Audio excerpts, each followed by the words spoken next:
अस्सलाम वालेकुम। और सब भाई खैरियत से हैं? माशाल्लाह जी माशाल्लाह। अल्लाह तंदुरुस्ती दे, सब भाई खैर खैरियत से हूँ। अज साडा डे है मस्जिद की सफाई का। इशा की नमाज पढ़ ली है माशाल्लाह।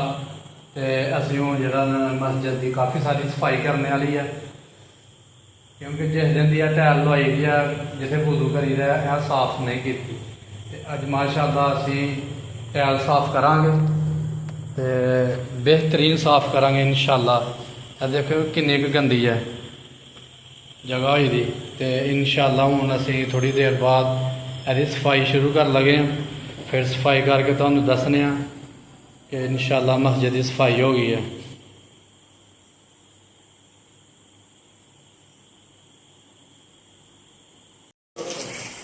लो जी माशाल्लाह मस्जिद की हुण सफाई शुरू हो गई है। काफ़ी भाई आए ने। अंदर नहीं जाना गंदे पैर लैके किसी ने, है ना। सवेरे जरा ना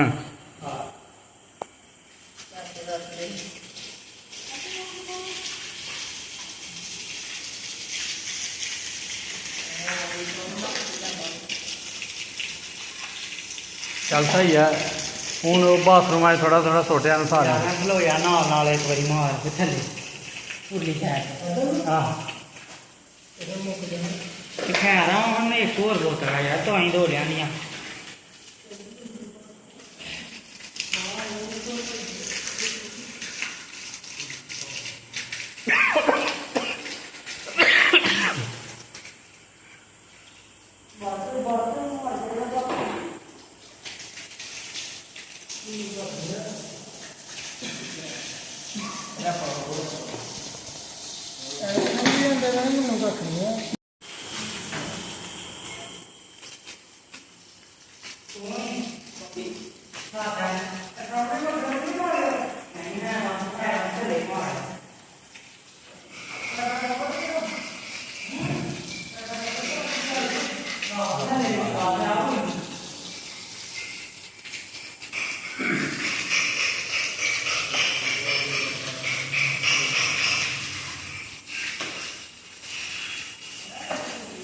ले जाओ कैसियां चमचियां ने वो कर लियां टैलां टैलां कैसियां चमकियां ने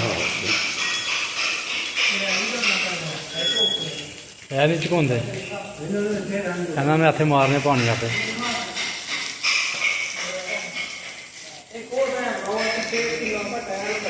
ले आने पैप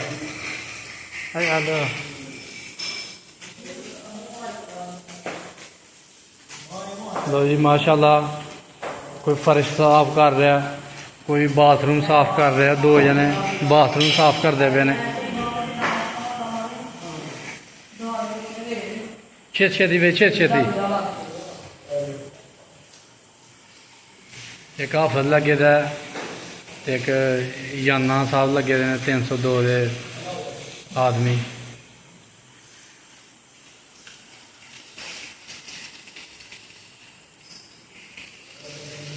उत्तों शुरू होना है ना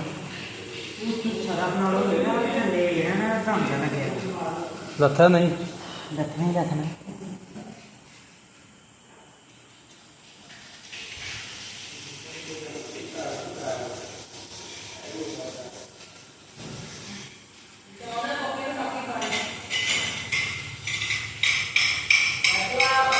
तो जी अं भी कमीज लाई जी अं भी सफाई कर रहे हैं। मैं आखो कि वीडियो बना पे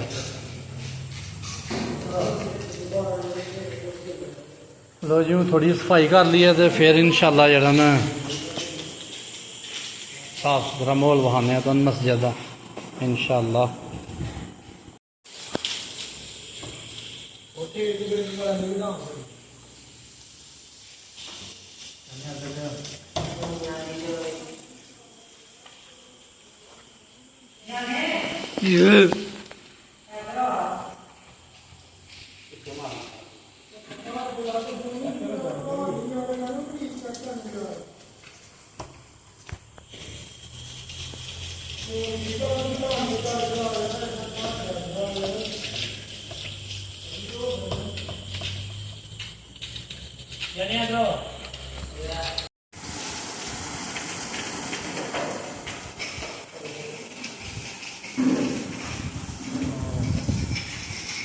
माशाल्लाह जी माशाल्लाह लगे दे ने सारे जने सफाई करने वास्ते। एक चाचा भी साढ़े नाल लगे दा सफाई वास्ते। टीम पूरी आई दी है। कहने साहब फाड़ लो कुछ है।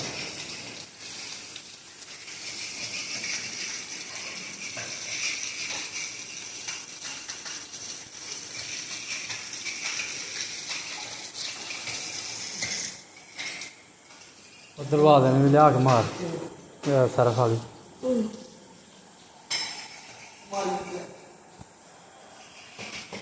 माशाल्लाह जी माशाल्लाह हाली तक सफाई शुरू है। इंशाल्लाह थोड़ी देर तक जरा ना साफ सुथरा हो जाता काम।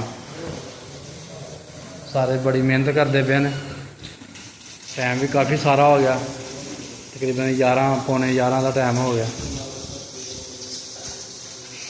तो इंशाल्लाह सफाई सारी मुकम्मल करके जाना। थोड़ी जी रह गई है, परली साइड हो गई है सफाई, शीशे भी साफ हो गए हैं। तो इंशाल्लाह थोड़ा जा रह गया काम।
लो जी माशाल्लाह तकरीबन रात के 11:30 बज गए ने।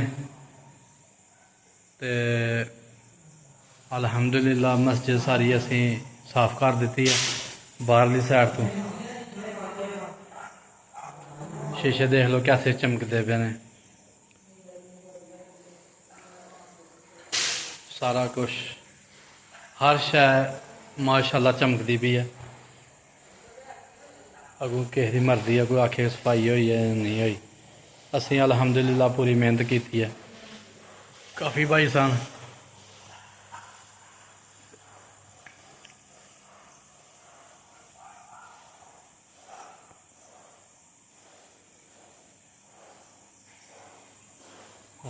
फर्श कैसे चमका मारता पे। फर्श सरफ ना धो के साफ रैपर मार के साफ सुथरा करके सुका के फिर चले घर में।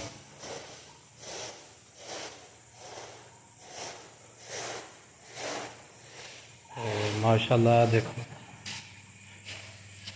जो शुरू तो ब्लॉग बनाने लगा उन्हें देखियो कैसी मस्जिद।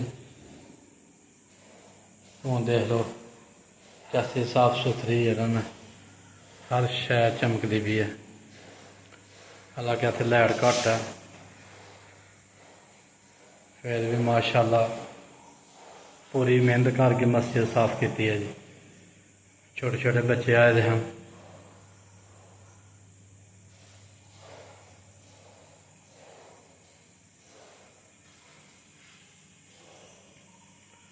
अं तो कपड़े शपड़े ला के लगे दे जी। कमीज लाई दी है, बनैन पाई दी है। तो माशाल्लाह देखो जी कितनी भी गंदी ही थलों साफ सुथरी बिल्कुल। माशाल्लाह जी माशाल्लाह काफ़ी सारी मेहनत की है सारे भरावां ने।